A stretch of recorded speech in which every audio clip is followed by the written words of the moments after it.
Silver Bullet Open. Brought to you by Coors and Coors Light, the Silver Bullet. Good afternoon from the South 40 Bowl. I'm Tom Miller along with Rick Smythe for the finals of the Coors Silver Bullet. And Rick, we got a lot of bowlers from around the area bowling this weekend, a lot of tight averages, so it's looking like a good competition. That's right, Tom. We have bowlers from Kenai, from Wasilla. Jeff O'Neill has averaged 239 for the weekend. And we also have a new feature this week, Bowling Tip. And we'll be back with all the excitement right after this. With Rick Smythe for the Coors Silver Bullet. And as you look at the participants, once again, Rick, the popularity grows as we've had a lot more entrants from not only Anchorage, but all around the area. That's right, Tom. We had 4 bowlers come up from Kenai Soldotna area. We had 9 bowlers from Wasilla area. We've had a combination of higher average bowlers and lower average bowlers, and it's growing in popularity. Once again, we might want to mention that it is a handicap tournament, and both male and female bowlers are eligible for it. Anybody can win. It doesn't mean just the top-notch 200s. That's right, Tom. Entry fee is $50, and today first place will pay $525. And the ball went a little. We join the first game in progress in the third frame. You know, it's an interesting comment. Asked which is the difference between the wood and the synthetic lanes. He says, who knows? What's the difference between wood and synthetic? Chop that one. 69 through the third frame. Yeah, he's a new bowler, so he isn't that familiar with the older lanes being wooden lanes and the newer lanes being synthetics. As we watch John Brecker get up, he needs to put a strike right here to get back in the ball game.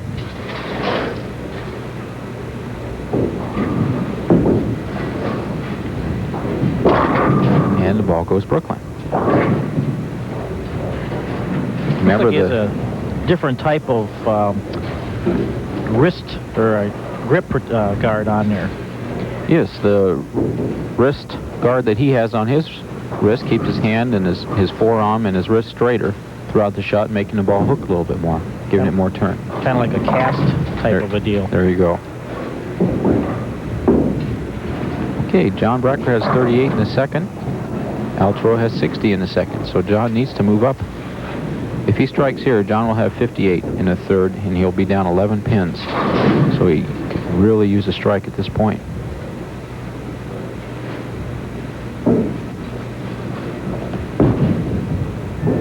A bit high. Escaped on that one. John's 43 years old, hails from Davenport, Iowa. The Midwest. A couple of I men here. John from Davenport, Iowa, and Al from Boise, Idaho. Ooh. Might have had a little bit of farming in her family. Good cover. Okay, let's see what kind of shot Al throws now. The match is 55 for John Brecker in the third and 69 for Al Terreault in the third. 14 pins difference. Al's up on the right lane.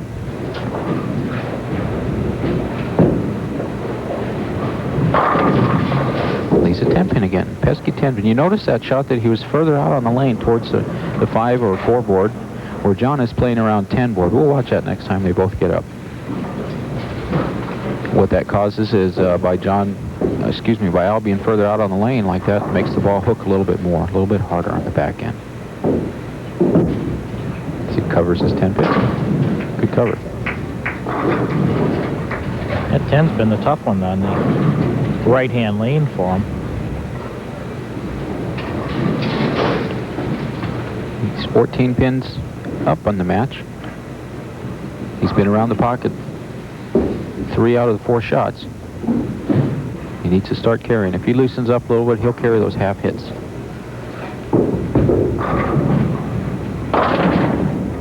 We'll have to watch lane 3, see if lane 3 hooks more than lane 4 or not, because everyone seems to be coming a little bit high on lane 3. And the correct adjustment for that is move your feet left and use your same target out on the lane. When the ball hooks left, you move your feet left. He's shooting it correctly. He's standing far to the left on the approach. We'll cross lane. Good cover. Good cover. It's a good spare shooter. Okay, let's watch John get up on the right lane. You'll notice that his ball's in towards the center of the lane a little bit more than Al's. First time on TV for John. Good shot. Took John a couple frames to loosen up once these guys realized that TV isn't any different than practicing, except for a few cameras and a few lights. They loosen up a little more. other people watching, yeah. Okay, John needs to get this strike right here. Put some pressure back on Al. And nice cover. Good shot. With the speed of John's ball, he definitely has to be in the pocket, because he's not going to get a whole lot of action from the power of it. That's a good point. We'll see some shooters later on in the show that get much more action than the straighter ball, but at this point, it doesn't matter. They're all on the show. There's a lucky break right through the beak. Okay, you can see that Al feels a little bit of pressure with John coming on. Al's up on the left lane. Al takes a very realistic approach to the tournament. Ask who your toughest opponent is. He says, number 4. Got to get by him one at a time. He left on the opposite side this time. Once again, that left lane's a little bit slower. The ball's hooking a little bit more for the bowlers on the left lane.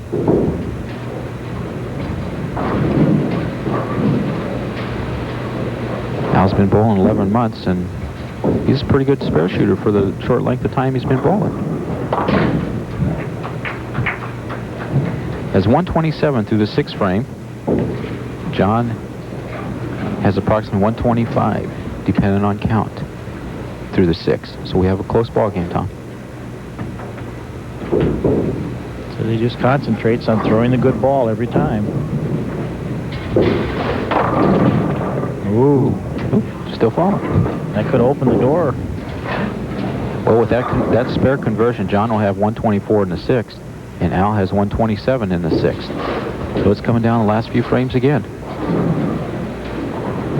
You can watch John stand the left on the approach to shoot cross lane for his spares. Cover.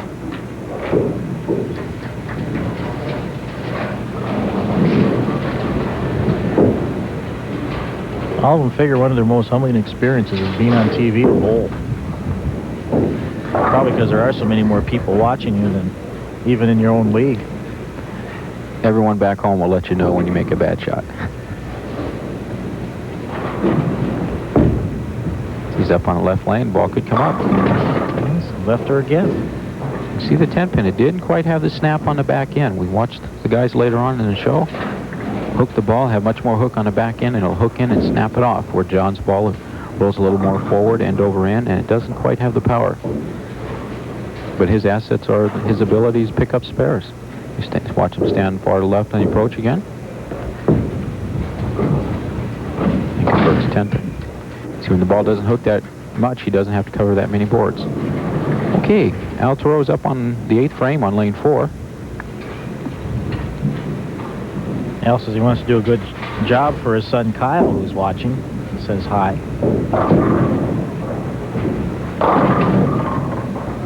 Speeded that ball up a little bit more.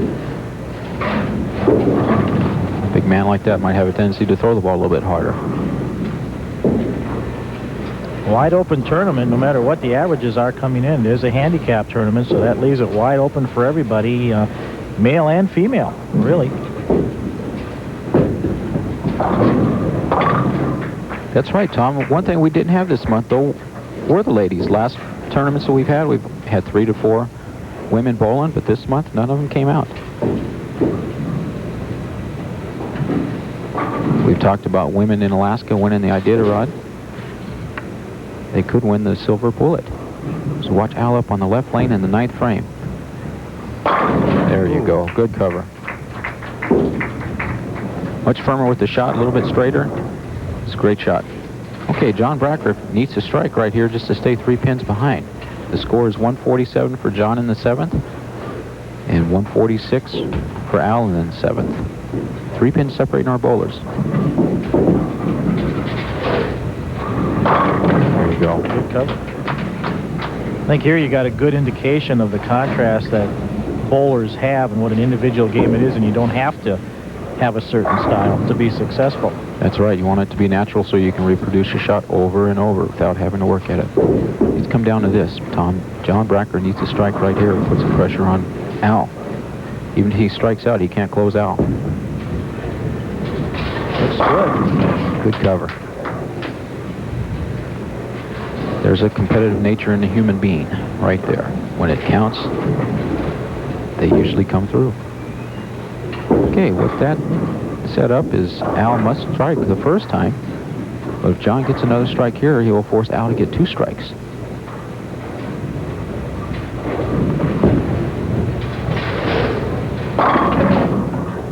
Ball game's not over. John Brecker has 192 through the 9th frame. Al Terreault must get at least 1 strike when he gets up. This is where match play comes into play. Put pressure on your opponent. Okay, 212 for John Brecker. This is a situation.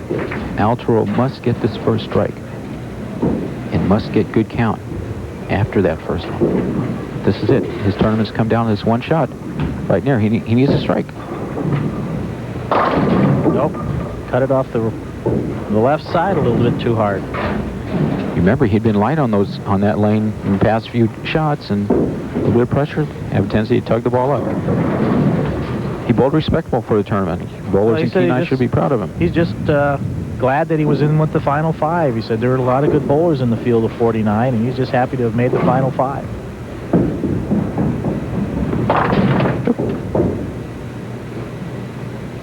Okay, with that finish, Al has a 194, and John Brecker with a 212. And we'll be back with our second match coming up as John Brecker takes on Terry Quirk in the Coors Silver Bullet Light Classic from the South 40 Bowl right after this. Let's join the second game in the 3rd frame. Point right there. Okay, John's up on the right lane.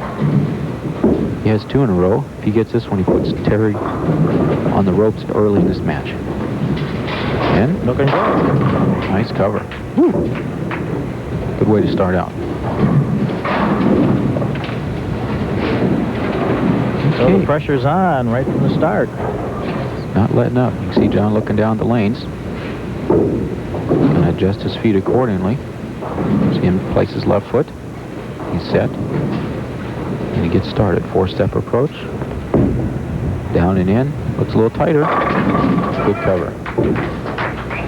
4 in a row. Terry feels... I don't know what I'm doing, but I don't want to stop. You want to keep it going, that's for sure. Looks pretty relaxed there. A smile. Terry needs to get striking early, right here. Thing is, he's got to not push. That's it. There's a close feel in there. You have to try hard, but not too hard.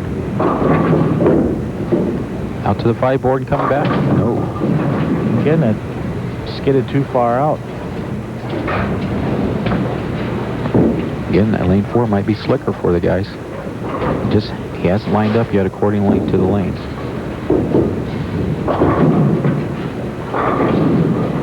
It's a tough spare to convert, too. He needs to hit the head pin to the left of the ball to the left of the head pin and shoot the head pin into the 10 pin. Just like that, but it went around. That was a tough break. Terry's back is to the wall. He's going to win this match and go on to win the tournament. He must start striking now. John Brecker has 4 strikes in a row. Terry has 2 strikes and 2 opens. 33 up it already, plus more by the time they get through with their frame here. Yeah, he's approximately 44 or 50 pins down. You watch Terry stand on lane 3. There you go. See, he's getting an overreaction. Last time his ball was further out to the gutter and it didn't come up. This time he went a little bit straighter and it hooked through the heart of the pins. He's just not lined up on this pair. You watch him stand the left, he's using a harder ball to make the ball go straighter. Changes the release a little bit. And he skids this one way by. Didn't even come back in at all. He's digging himself a hole. Okay, John Brecker's up on lane 4. He has 4 in a row.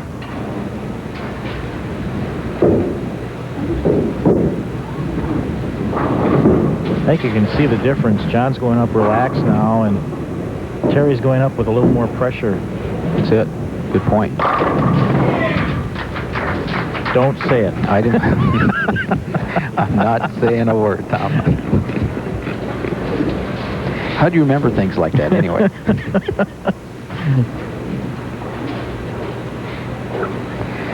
John will thank you later on for that. John's up on left lane with 5 in a row. Get a chance to take a look at the different deliveries now.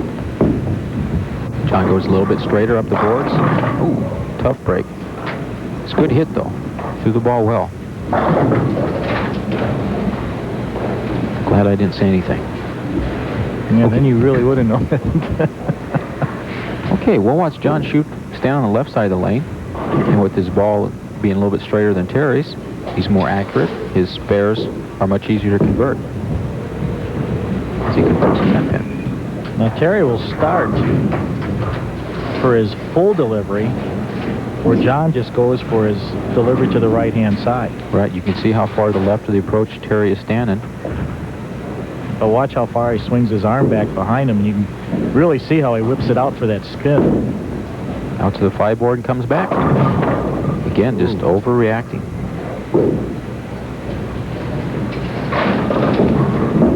Watch Terry go for the split conversion.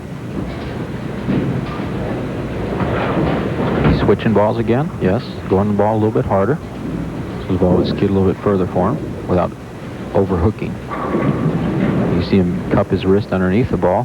That's how he creates all that curve. And chop that one. So he's definitely in trouble right now. He's down.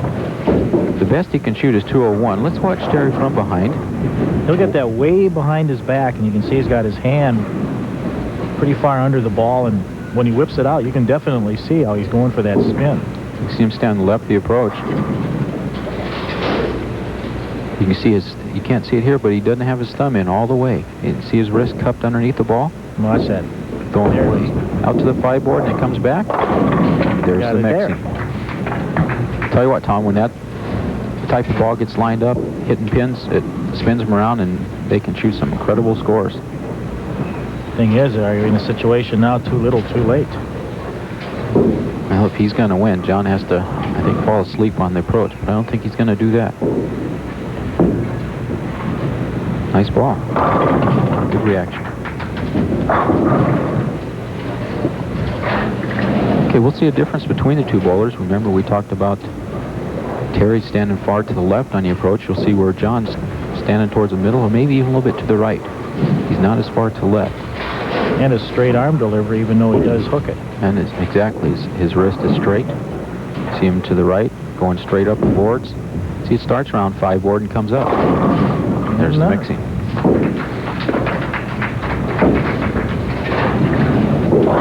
Okay, Terry's just... He gets the action. He doesn't have the power, but they go down.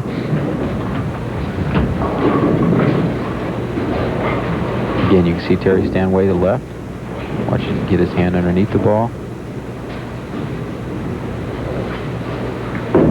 And he goes out to 5, and there's Terry. It took him a little while to get lined up. I think you said it before, it doesn't matter how hard you throw it as long as you throw it consistently, with consistency. That's right, that's the name of the game, and if it's natural for you to bowl, and you have a natural approach, you can reproduce it over and over without having to work at it. Here we watch Terry on the left lane, open up his shoulders, throws the ball way to the right, out to the 5 board again. Good shot. I think that might be a little case of the nerves, Tom. You can see the first part of the game, Terry just wasn't quite lined up. He might not have thrown the ball as crisp as he wanted to. The last part of the game, he has 3 in a row. He's loosened up some. John Brecker's up on lane 4. John being from Wasilla, showing the city boys how to bowl here. Oh, he's having an outstanding game. That was twice he's tripped the 4-pin on the right lane, but he has the right roll for what's there at this moment. Down and in. Terry's 10 back and number 7's been his only downfall, and that was still off of a good hit. So he's been in the pocket all afternoon in this match so far.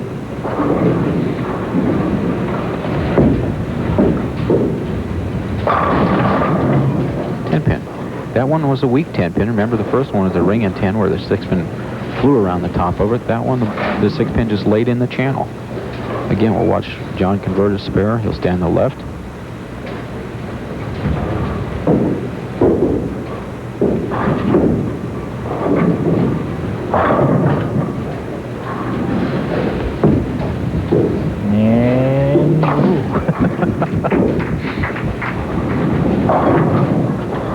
Hung in. He just wanted to let you know he's that accurate.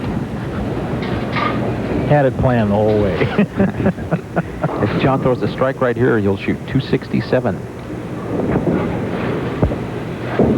Now would be a time for him to experiment a little bit, maybe try a different hand position or a different part on the lane. Looks like he might. Good cover. 267. Excellent game. Yeah, when you figure there's only 1 pin difference in handicap between these two bowlers, he just out-bowled them straight up. That's it. That's how you win. Go out there and just throw a bunch of strikes. So watch Terry Quirk stand on the left, or excuse me, the right lane, stand on the left side of the approach again. And out to the 3 board. Yep.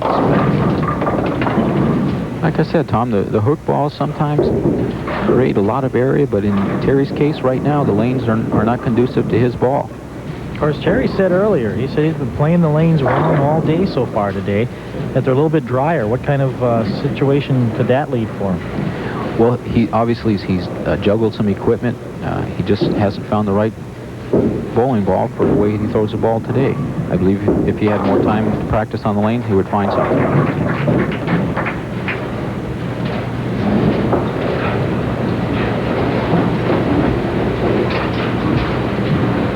If Terry throws a strike right here, it's 179.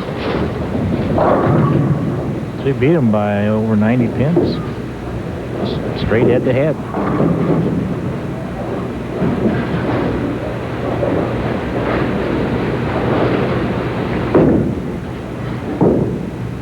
Good one, and he finishes up with a strike as the final in Game 2. John Brecker defeats Terry Quirk 267 to 179. So John Brecker moves on to match number 3 to take on John Robarge, and we'll be back with that on the Coors Silver Bullet Classic right after this.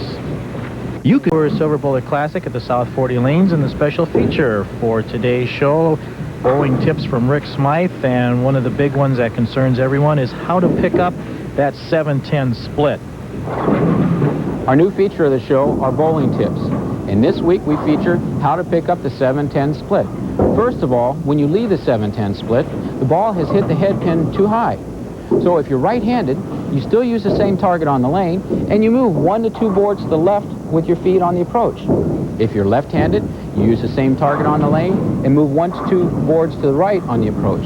That way it'll make the ball go a little bit longer and keep you off the head pin. Now we'll show you how to pick up the 7-10 split.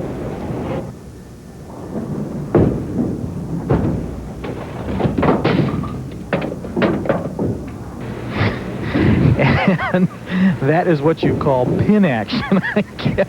Is that a cheap shot, Tom, or what? That's a lot cheaper than hiring someone to do it.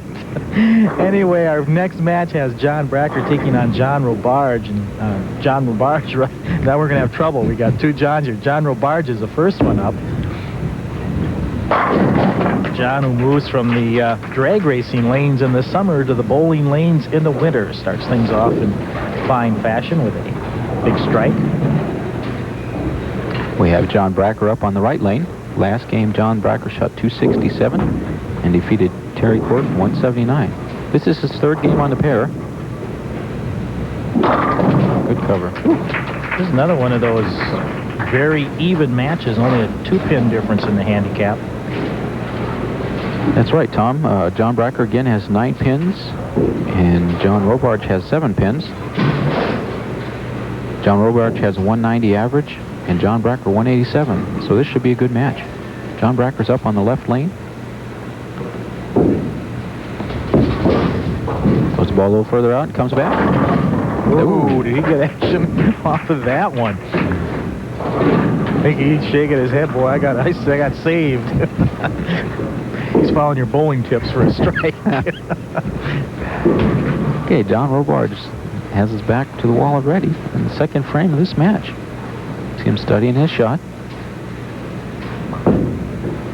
And answers the call. That's the competitiveness in John. He finished second in his drag racing season this year, and he's carrying some of that competitiveness over to his game of bowling. Well, he came to win. He was pacing around out in the hallway and had some type of, what was that, cardboard tube over his thumb to protect the thumb. He wasn't shaking hands too vigorously out there. He wasn't going to do anything to mess up his grip. 5-step approach. There's 1, 2, 3, 4, and slide.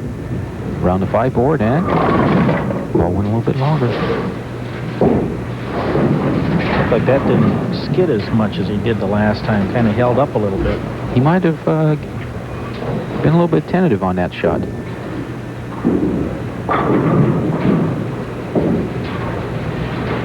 Not quite as loose as he goes for his spare conversion. Cross lane. Good cover. Okay, John Brecker, if he gets this strike, will have a commanding lead. Put some pressure on John Robarge early in the match.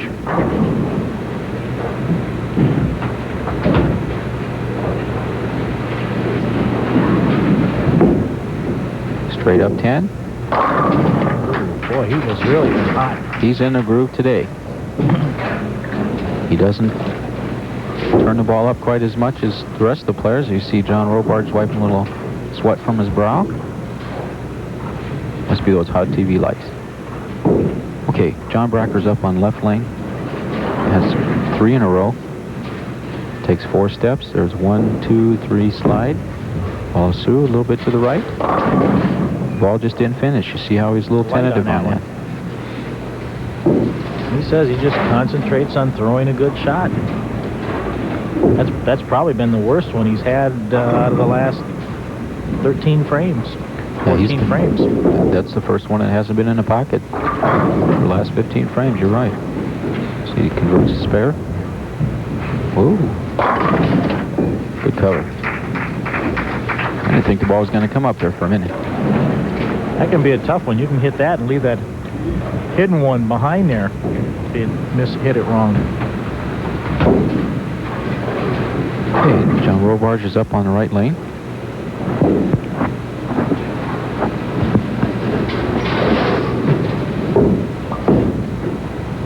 Straight up high.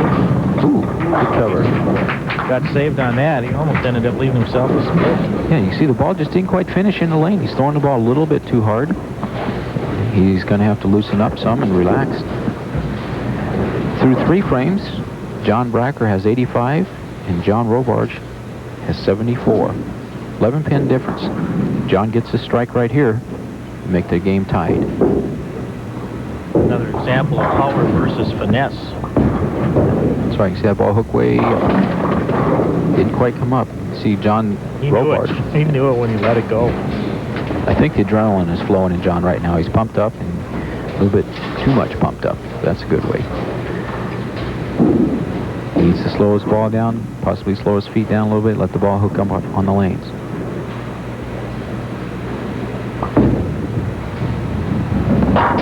Good cover.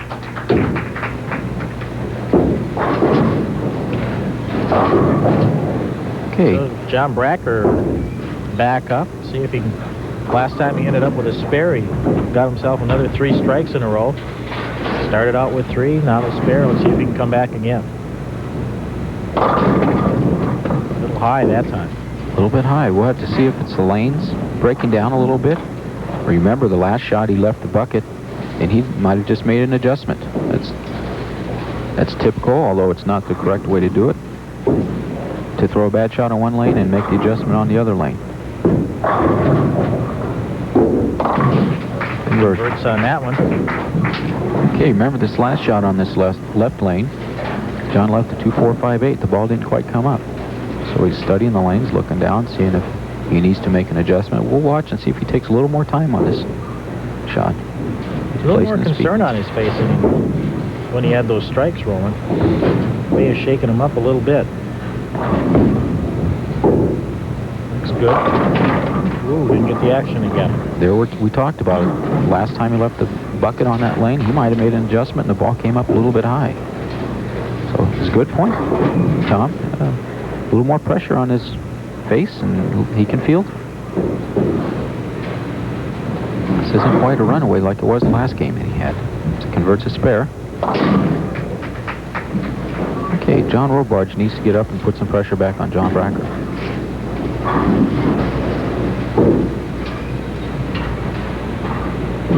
Watch John remove his left foot slightly. Very meticulous, isn't he?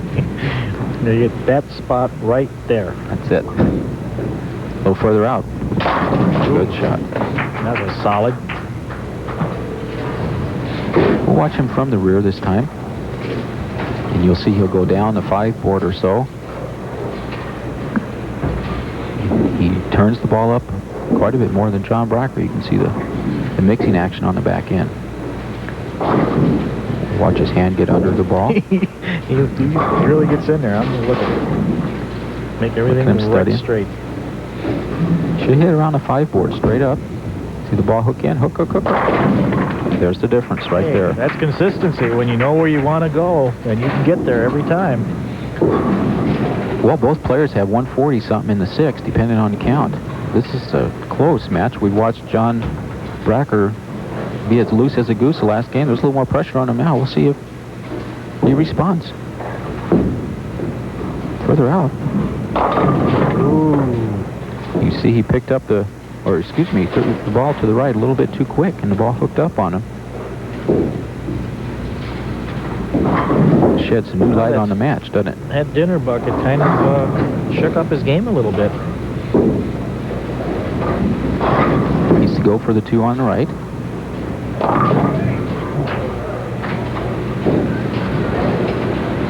Okay, John has 148 in the 7th.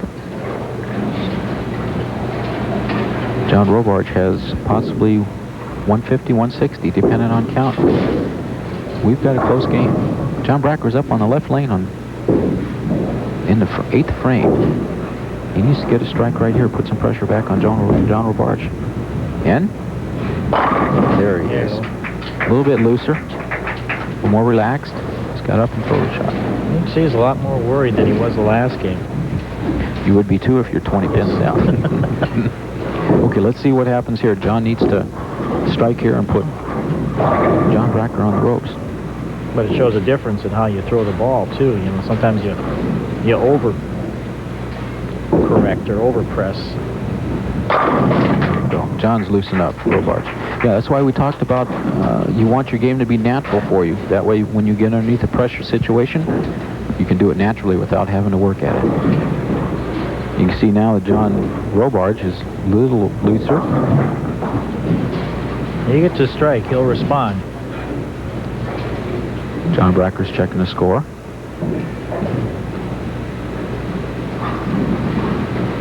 Robarge is up on the left lane. If he gets this strike, it would put him in a good position. See, he tugged it. We talked about that. There's the pressure again, the emotions and nerves in the body. He knew he needed that one to put a lot of pressure on him, and he pulled it. He pulled it to the left.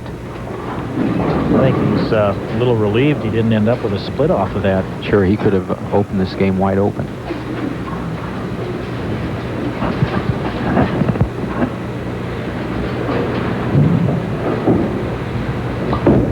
He's converted spare. Uh-oh. Look at this. It is wide open now. Okay, this is his situation. John Robarge can strike out for 231. John Brecker can strike out for 238. We're going down the 10th frame again. But he needs that first strike. He does need this strike. John Bracker's up on the right lane. He needs his strike to get back in the match. John Brecker from Wasilla. There you go. Good shot. Yeah, one at a time now. There's approximately 3 or 4 pins separating the 2 bowlers. John Brecker, again, he needs a strike. He needs his first strike in the 10th frame. He does have, virtually has to strike out is what he has to do, because anything else and it's over. If he strikes out, he shuts out John Robarge. He does need this first one, put some pressure on him. Good shot. There you go. He's been bowling for 20 years, and it appears like those 20 years are paying off for him. See, he was a little more relaxed that time than when he left those earlier shots. This one would put John Robarge on the ropes. John's not even watching. Blue light. Okay, this is the situation, Tom. John Brecker has 205 in the ninth.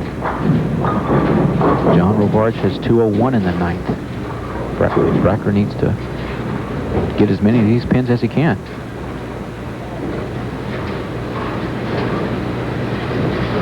Tough spare. He gets to him. 224 for John Brecker. Situation is this. John Robarge needs 2 strikes on the right lane. And he hasn't missed it the whole match. He's struck every time on the right lane this entire match. Now he needs 2 strikes to win.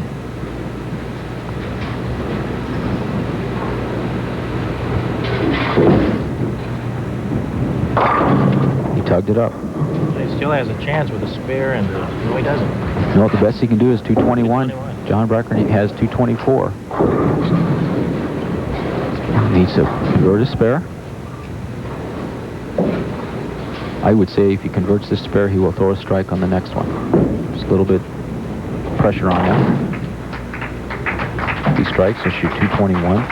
He's not happy about it. He knows he gave the game himself by missing that spare. Missing that 4-pin, that's right. He'll think about that 4-pin for a while.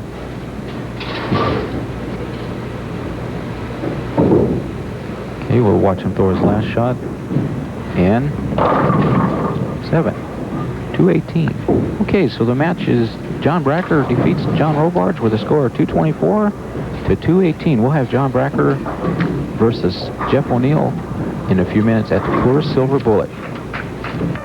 40 bowl, Tom Miller and Rick Smythe for the championship of the Coors Silver Bullet. And it's John Brecker going against Jeff O'Neill. Brecker trying to go all the way from the number 4 seed coming into today's tournament. And John has his work cut out for him this match.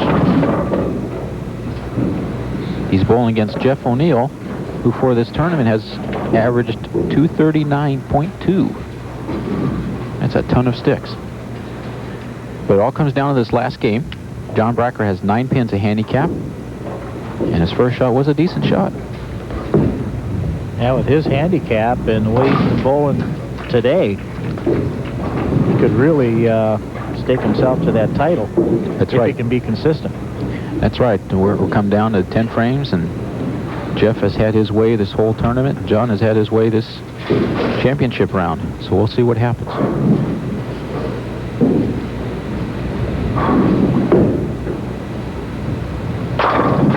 That's what Jeff has been doing the entire tournament.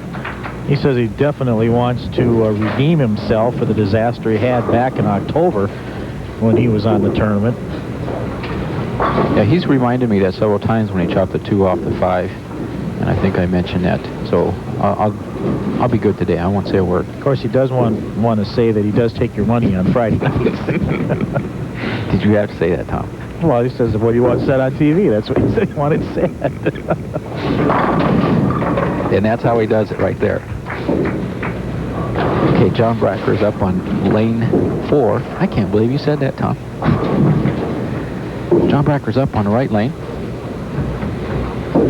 Advantage still right now in the early going with Brecker because of the handicap.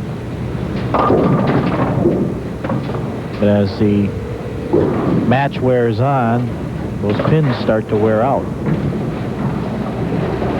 Yes, I believe John has used up his handicap already. So John's going to have to start striking and put some pressure back on Jeff.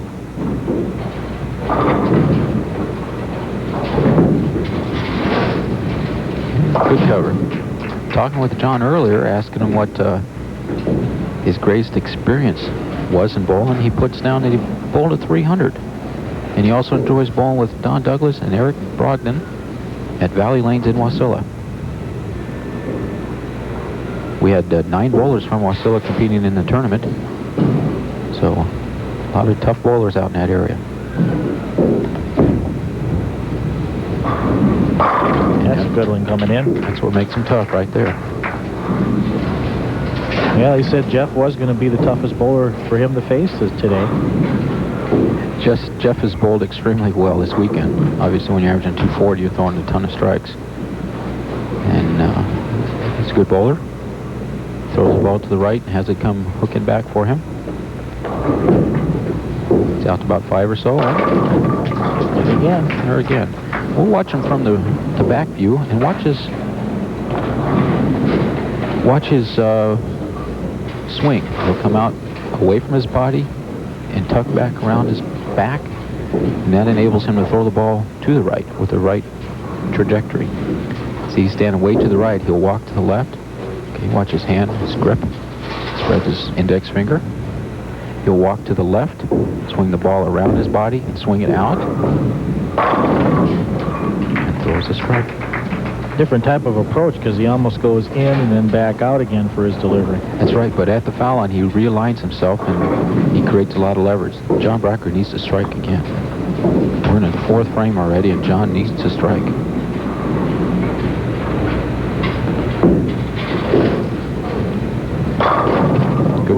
Good one. That's some action. That's it. He knows his back's to the wall. Psychologically, I think the advantage right now would go with O'Neill. I think so. Obviously, Jeff has thrown a lot of strikes this weekend. He's in the tempo, although the game's not over. He is. You can see him in the background. He will not sit down. He's back there pacing, flipping his rosin baker. John Brecker on the left lane needs a strike. And he's responding. That's it. Okay. Good match.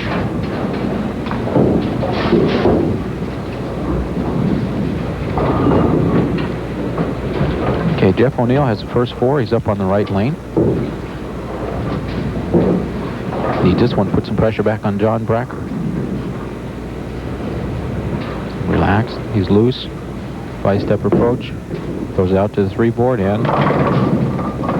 Whoa! That's how you win. You know, with the more and more bowlers that are entering the tournament, that makes for more and more prize money for these bowlers. That's right, Tom. First place is going to pay $525. Second place is $270. Third is $230. Fourth place is $160, and fifth place is $138. And entry fee is only $50. So there's some change to be made out here. These guys are essentially bowling for $255. He has been hot. That's all he's done the whole weekend is throwing strikes. But name of the game. The game's not over. John Brecker needs to put some pressure back on him. You don't want Jeff to run away.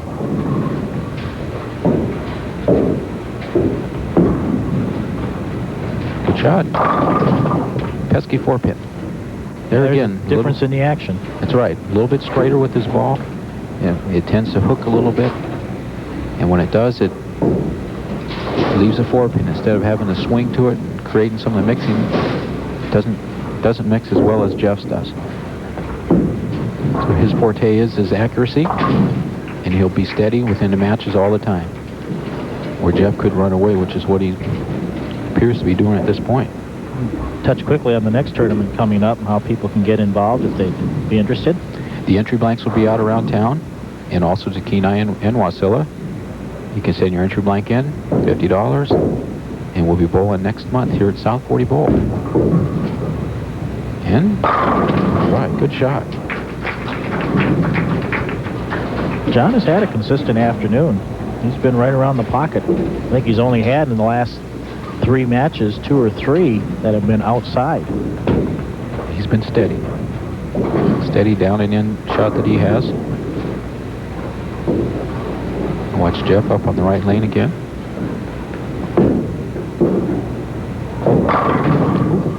Spun her around that time. Solid 10-pin. That is really the only thing that's kept Jeff from shooting a 300 this weekend is the ring and 10s that he's left. I bet you his first question is, did you say something, Rick? I'm not going to mention this 10-pin or straightening the ball out or how he shoots it. But he should throw straighter at it.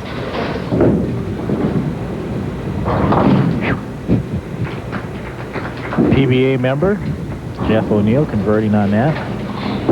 See why he's a PBA member, a very consistent, accurate bowler. Okay, Tom, through the 6th frame, John Brecker has 147. Jeff O'Neill has 169, so there's 22 pins difference between the two bowlers. Let's watch Jeff's shoulders as he walks to the foul line. They'll open up right there, and then he'll close there at the foul line. Very good. Good shot.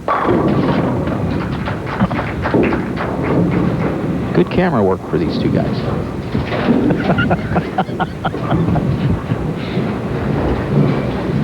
Okay, John Bracker's up on the right lane. He needs to strike. Put some pressure back on him. If he gets this strike, we're within 15 pins.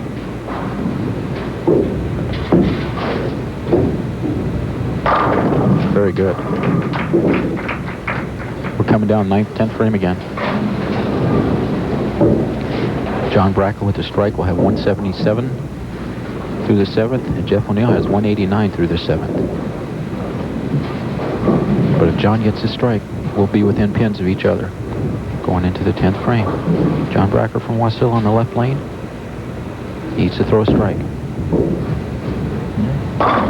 Oh, good shot. Good action off of that. It came in a little bit heavy, but good points went down. Good point. The 4-9 were the last two pins to fall. They covered. Okay, Jeff is up now. He's going to finish the game out first. He can shoot 279 if he strikes out, but he needs his strike to keep some pressure on John Brecker. He's throwing 7 out of the 8 shots, strikes, and he gets up in 9th frame needing to strike. Tough competition. It's there. Got it.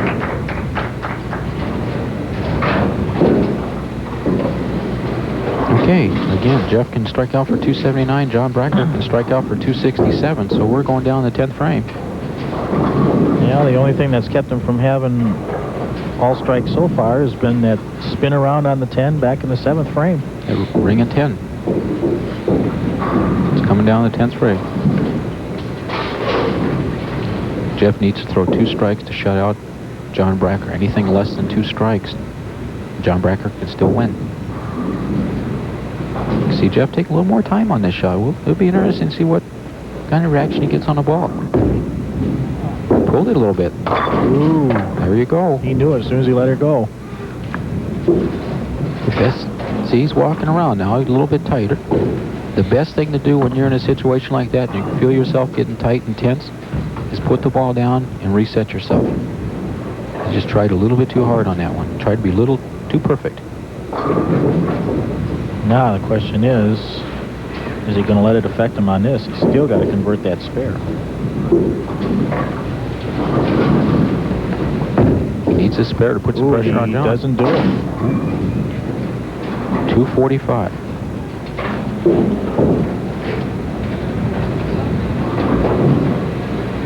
Jeff O'Neill finished with a 245, and it's not over. John Brecker needs a good count. John Brecker needs a strike right here so that he doesn't have to mark. If he gets 9 spare strike, we could have tie.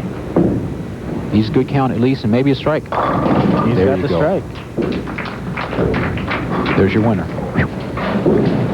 That's what he needed. He marked in the 10th. Jeff went by and he said, "Merry Christmas. I just gave you your present." So we've had 2 games that have been won by John Brecker because of big mistakes by his opponent.